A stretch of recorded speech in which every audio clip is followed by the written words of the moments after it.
another 200 people are going to lose their jobs at the club. It's absolutely disgusting how this football club is being run as a pure for-profit business rather than as a football club at this point. It summarises everything that's wrong in football as an industry of trim until our profits keep going up and up. And the people losing their jobs, Ollie, they're just regular folk in Manchester, probably on 28, 34, 42 grand a year. Like, you know, it's half a week's wages for the average United player keeps that person maybe in a job for 2-3 years. You know what I mean? Like, how are the players not disgusted with and themselves when they see something like, oh, your deputy head of media has just lost his job and he's got a mortgage he can't afford and 2 kids, or the cleaning staff, like they're being cut back, or I don't know. How do the players, like, how do they deal with that? Like, because obviously the players aren't making that decision, but it's just gross.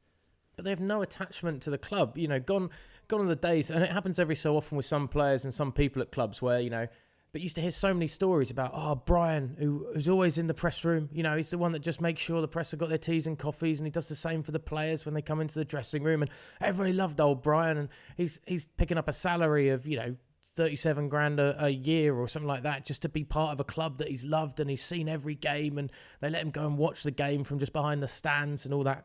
And now it's like, well, Brian's out.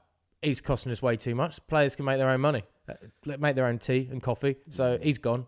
And those players used to have an interaction with him, speak to him on a daily basis, maybe get to know him, give him a signed shirt at the end of his season or at the end of his career there or something like that. And now these players walk in, headphones on, ignore everything, absolutely everything. They're mercenaries for hire, most of these football players across the board, let alone at Manchester United and big clubs. And they're there to make as much money as possible. And it's ripping away the livelihoods of other people when their failures on the football pitch after their extortionate demands on contracts are killing people's jobs elsewhere around the football club. It's a horrible way to run Manchester United. It's a horrible way to run it as a business. It's nothing that any football fan looks at and goes, well, at least they're making a profit. No football fan has ever said that about their club. They want titles and to be competitive and silverware and glory.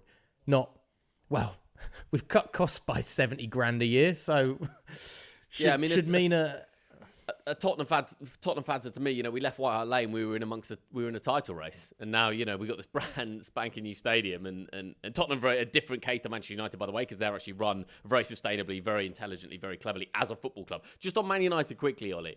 I mean, yeah, it's disgusting and gross and like it's rank, but also just the mismanagement of money is so incomprehensible. You spent 85 million quid on Antony. 85 million quid on Antony. And yet you're sacking people on 28 grand a year. Like, it's absolutely gross. It's the equivalent of you, mate, being broke and taking out a 40 grand loan to buy a Rolex. Like, people would be like, Ollie, what are you doing, mate? You need help. Like, you need... Do you know what I mean? You need therapy. Like, you don't understand money. Like, stop what you're doing. There's an intervention. Like, it's absolutely bonkers. It's also, I mean, don't get me wrong, I have no problem with, like, Paddy Power or anything like that. They do some great skits and stuff. But it's actually kind of sad to me that there are some people and places that have made, like, jokey, you know, sketches about what United are doing. You know, we're going to use each tea bag has to be used 4 times, all the cost-cutting measures, etc. Do you need the lights on and stuff? But we are actually joking about people losing their jobs at the end of the day.